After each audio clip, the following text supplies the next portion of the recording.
Hi friends, కొందరు demand pan 15 lakhs తీసుకోవడం కరెక్టా తప్ప అని కొందరు అడుగుతున్నారు.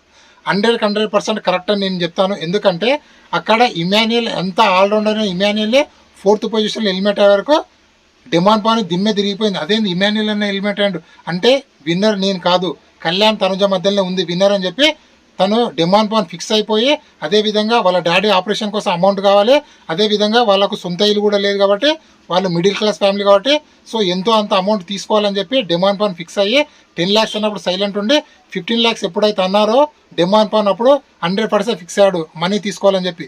సో ఇక్కడ డిమాండ్ పాన్ మనీ తీసుకోవడం నాకైతే చాలా చాలా బాగా నచ్చింది. ఎందుకంటే 100% డిమాండ్ పాన్ డిజర్వ్.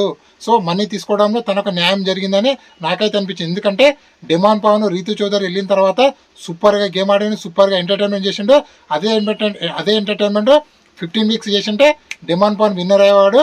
సో అంటే టఫ్ ఫైట్ ఉండేది, అట్లీస్ట్ రన్ అయ్యేవాడు డిమాండ్ పాన్. సో మొత్తానికి డిమాండ్ పాన్ మనీ తీసుకోవడం నాకైతే చాలా బాగా నచ్చింది. 100% డిమాండ్ పాన్ న్యాయం చేసిందని నాకైతే అనిపించింది.